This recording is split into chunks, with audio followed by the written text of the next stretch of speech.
Olá, hoje mais uma aula, dessa vez sobre os pré-socráticos. Esse é o nosso tema de hoje, ou os primeiros filósofos da Grécia Antiga. Mas para entendermos o que foi esse período dos pré-socráticos, quem foram eles, os pré-socráticos, precisamos fazer um pequeno refresco em nossa memória. Antes dos pré-socráticos, lembremos que a Grécia antiga, muito antiga, não tinha ainda em si o processo da política. Ou seja, a política não existia, a educação não existia, não tínhamos ainda as ciências. Então, como era dividida a Grécia antiga? Não era dividida em cidades-estados, em polis gregas, mas antes da politização, nós tínhamos os povos ali divididos entre tribos. Então, tínhamos um povo tribal que acreditava que a origem da vida, do cosmos, estava nos deuses. É a mitologia grega. Então, eles acreditavam que o deus dos céus era um, o deus dos mares era outro, o deus dos sentimentos, do amor era outro, e por aí vai. Esse era um pensamento mitológico. Após esse período, a gente vai passar ali por uma transição do período mitológico para o período filosófico, racional. Quem não viu ainda pode ver essa aula aqui no canal. A transição do pensamento, a mudança do pensamento que era mitológico para o racional.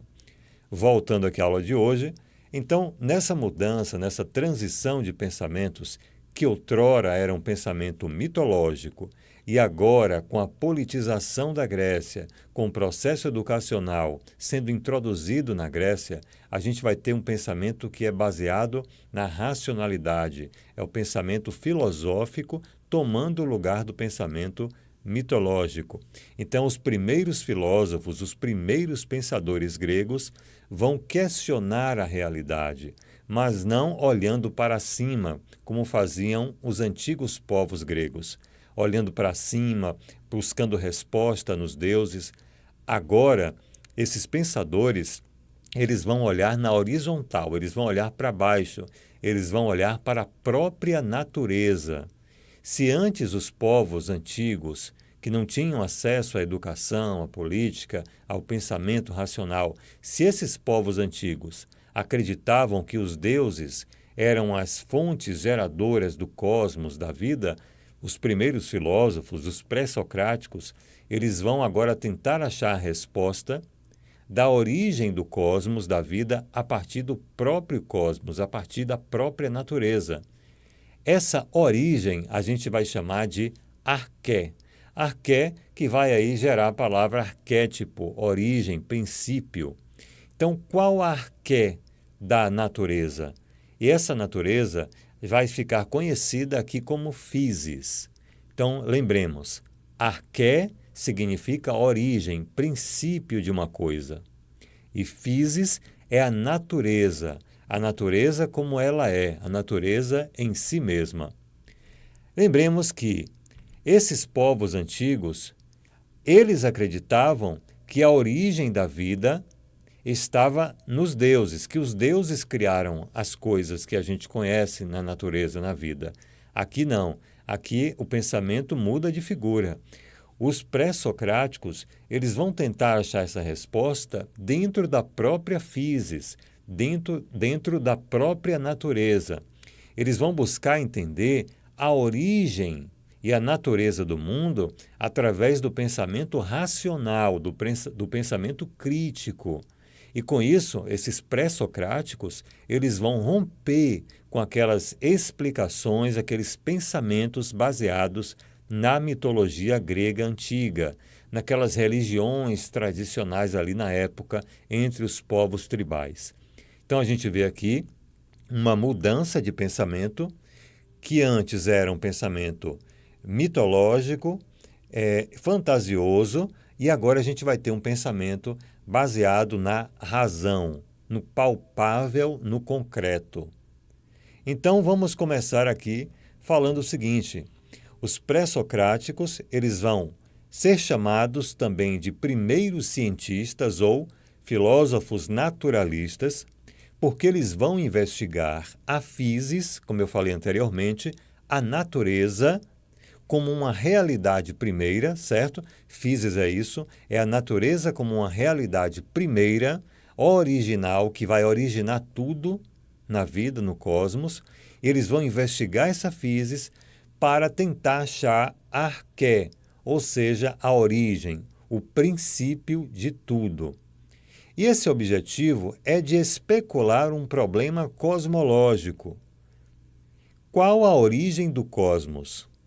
Se para os antigos gregos, que não tinham acesso à política, à educação, à filosofia, a origem estava nos deuses, agora, com os primeiros filósofos, com os pré-socráticos, o objetivo, a meta é buscar a origem, a explicação da arqué dentro da própria physis, dentro da própria natureza, e não fora dela, como acreditavam os antigos, que eram deuses, tá? Que originaram as coisas.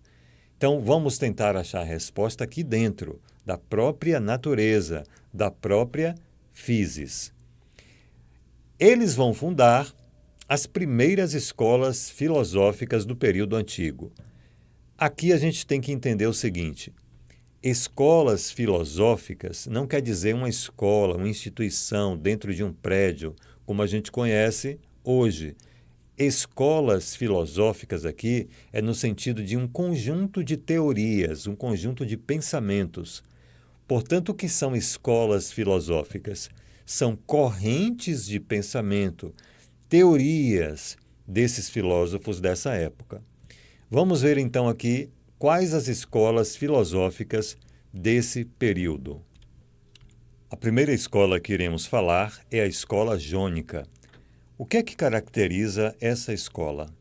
Essa escola é caracterizada pelo seguinte fato: os pensadores desta escola, eles vão ali trazer explicações que são baseadas nos elementos naturais: água, fogo, ar, terra. Então, todos aqueles elementos naturais serão utilizados nas explicações, nas teorias desses pensadores jônicos, da escola jônica.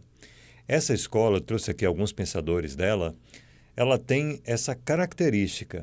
Então, por que são chamados de jônicos?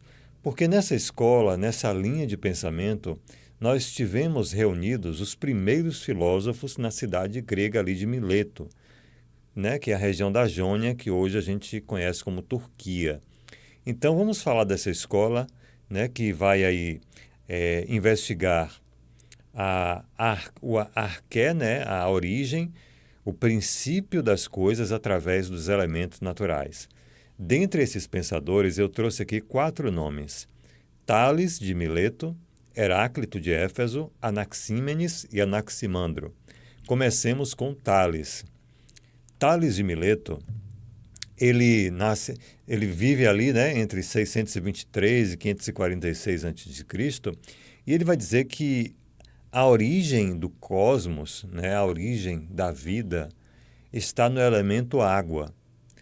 Porque a água é um elemento físico constante nas coisas, está em tudo, e ele acreditava que era a substância de tudo.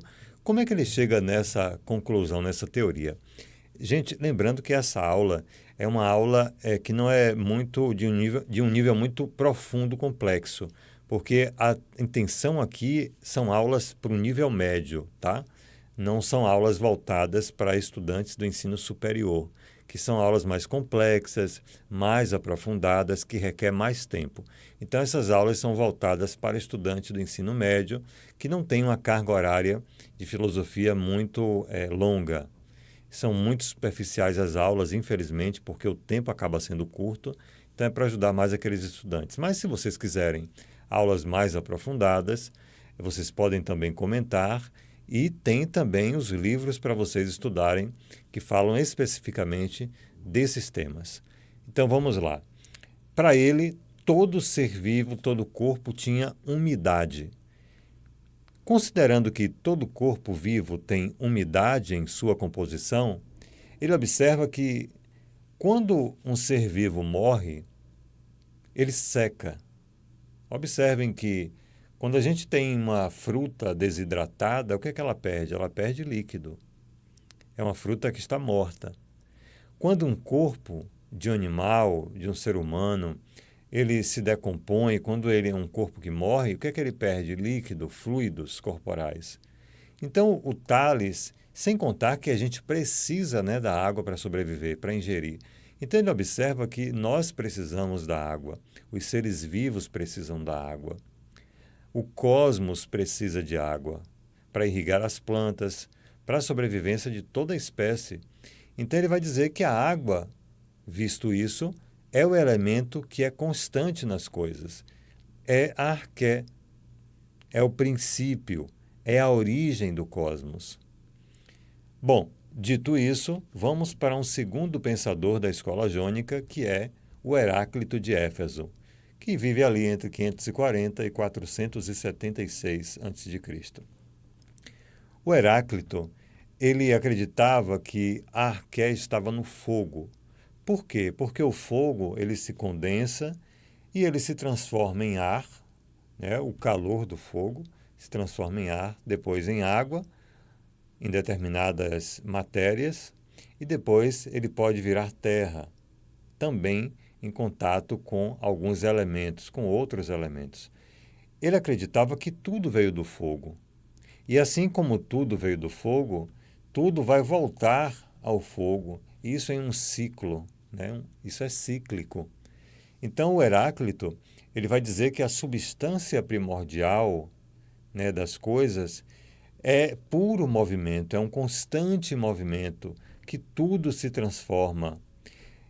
Para entender bem isso, vamos pegar um exemplo. Se a gente pegar uma determinada matéria em seu estado sólido, por exemplo, uma vela. A vela ela está naquele estado sólido enquanto vela, mas se a gente jogá-la numa fogueira, por exemplo, submetê-la ao fogo, o que é que vai acontecer? A vela ela sai de um estado sólido para um estado líquido quando ela se derrete. Se você pegar um pedaço de plástico, a mesma coisa. O plástico antes sólido, submetido ao fogo, ele derrete e vai para o estado líquido. Quando a gente tem muito calor, o que é que acontece dias depois ou semanas depois? Vem um período de muita chuva. Quanto mais calor, posteriormente, depois virá mais chuva. Por que isso? Porque o calor, como a gente já sabe, ele evapora a água dos rios, dos oceanos, dos mares. Aquela água que estava em estado líquido, ela passa a outro estado. Então, ela pode passar, por exemplo, ao estado gasoso, se condensa nas nuvens e aí ela cai de volta em seu estado líquido na chuva. Perceba que o fogo, ele tudo transforma e ele está movimentando a matéria.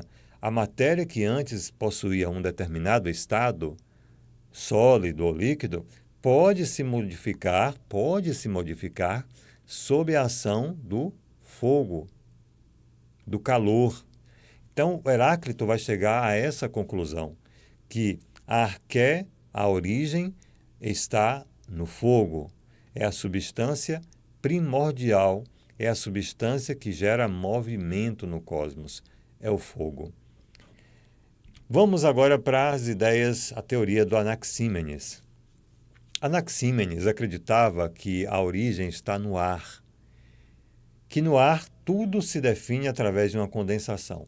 Ele acreditava que o ar é o responsável, né, pelo arquétipo do cosmos. O arquétipo seria o ar. Por que o ar? Ele vai ali observar que quando o ar é bem distribuído, ele fica invisível. Mas quando você concentra o ar em um determinado espaço físico, quando ele se condensa, ele pode ficar visível. Ora, como é que o ar vai ser uma coisa visível, já que ele é invisível? Quando você pega, por exemplo, um balde, imaginemos um balde vazio. E aí você coloca, vamos pensar assim, você pega um balde vazio, faz um furo circular ali na lateral dele, só que na parte de baixo do balde, e nesse buraco redondo que você fez ali no balde, na sua lateral, você coloca um tubo soprando ar. O que acontece no interior do balde? Aparentemente nada. mas tem ar circulando ali dentro. Nós não vemos, mas tem ar. E como é que a gente pode tornar visível a ação desse ar? Quando a gente jogar algum objeto dentro desse balde onde tem ar circulando ali dentro e concentrado. Então, se a gente pegar uma pena, um pedaço de papel e jogar dentro desse balde, nós veremos a ação do ar, quando esse ar vai levantar essa matéria que a gente jogou dentro do balde. Então, ele acreditava, o Anaxímenes, que o ar ele fazia a Terra flutuar. Isso pode parecer ilógico, né? Visto que o espaço, a gente sabe hoje, o espaço é vácuo, não tem ar no espaço, mas vamos considerar que o Anaxímenes ele estava vivendo em uma época que a ciência não existia, né? Não existia ciência. Então, era um pensamento muito avançado para a época. Pensar que a Terra flutuava graças ao ar. E ele pensava ainda que tudo o que rodeia a Terra era sustentado pelo ar. Então, as árvores, os rios, enfim, tudo que a gente conhece, né, aqui na Terra era uma suspensão do ar. O ar estava segurando tudo, como nesse exemplo que eu dei do balde.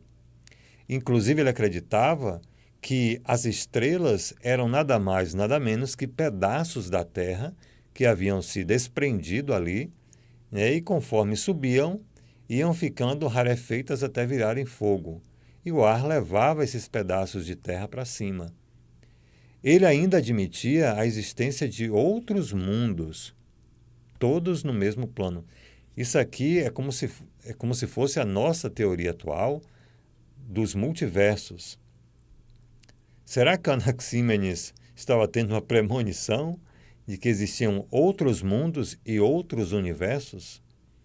Então, para ele, assim como existe esse mundo que nós vivemos, que ele viveu, também existiam outros mundos. Talvez ele estivesse pensando em outros planetas como mundos. Então percebam que para aquela época esse era um pensamento muito além do seu tempo. Para ele, o próprio céu da noite tornou-se ar, que é a substância da qual tudo vai derivar. Então, a existência, o universo, o cosmos, para Anaxímenes, nada mais era que uma lenta respiração. O cosmos era um movimento como do pulmão, de inspirar e expirar, inspirar e expirar. Então, para ele, a origem de tudo do cosmos estava no ar. Esse era o elemento principal, fundamental aqui na teoria do Anaxímenes. O próximo é o Anaximandro. Anaximandro, ele vai dizer que a origem de tudo está no apeiron. E o que é esse apeiron? O apeiron é algo que ele definiu como infinito. Era infinito e, por ser infinito, não tinha fim. E se não tinha fim, era algo imortal, indefinível. Mas muita calma nessa hora. Ele não está falando de nenhuma divindade, nenhum Deus. Lembremos que estamos aqui num pensamento agora filosófico e não mitológico. Para ele, a arqué, a origem, está em uma coisa chamada apeiron. E essa coisa, como eu disse, é infinita, é imortal e não se define, não tem como explicar o que é. Para ele, esse elemento, esse apeiron, era uma coisa que existia antes mesmo do universo e dos seres que estão nele contidos existirem. Antes de existir o universo e tudo que há aqui no universo, já existia o apeiron. O apeiron, para ele, era aquilo que era resultado de um turbilhão de relações entre oposições. Então, era o quente com frio, seco e úmido, escuridão, claridade. Era como se o apeiron fosse uma energia que resultou nas oposições que compõem o universo, o cosmos. Porque se a gente parar para observar, o cosmos nada mais é que uma junção de coisas opostas que se conflitam, mas que ao mesmo tempo se completam.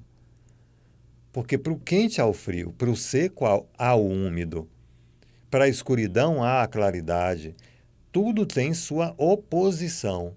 Esse apeiron, então, para o Anaximandro, era mais ou menos isso. Uma energia, uma coisa que ele não sabia explicar o que era, mas que era uma coisa infinita, potente, que não tinha finitude, né? Não tinha fim, por isso imortal, indefinível. E a partir dessa coisa, nós temos as oposições que compõem o nosso cosmos. É uma espécie de. É uma coisa da dualidade. Isso me lembra muito a filosofia do Yin Yang, né? Que diz que a vida, o universo é composto do bem e do mal, dos antagonismos. Mas voltando aqui para Anaximandro, então ele acreditava que esse apeiron era isso, era a origem das oposições que compõem o cosmos, o universo. E quando os seres comuns deixassem de existir, ou seja, quando todos os seres que estão aqui no universo, eu, você, os animais, os vegetais, tudo que existe aqui, quando a gente deixar de existir aqui, nós voltaremos para o apeiron. Então, o apeiron é isso, algo indefinível, algo infinito, algo imortal. Só não confundam, ele não fala que isso, apeiron, é um deus, ok? Então, esses aqui são os pensadores da escola jônica que remetiam a sua teoria sempre a um elemento natural. Na próxima aula eu falarei da escola pluralista, que vai trazer aí a teoria de que vários elementos compõem a arqué, a origem das coisas, e não apenas um elemento, como acreditavam Tales, Heráclito, Anaxímenes e Anaximandro. Próxima aula, escola pluralista. Se nessa aula de hoje ficou alguma dúvida, fala aí nos comentários, comenta o que você quiser, porque o comentário é que motiva aqui a gravação das aulas. Um grande abraço e até a próxima.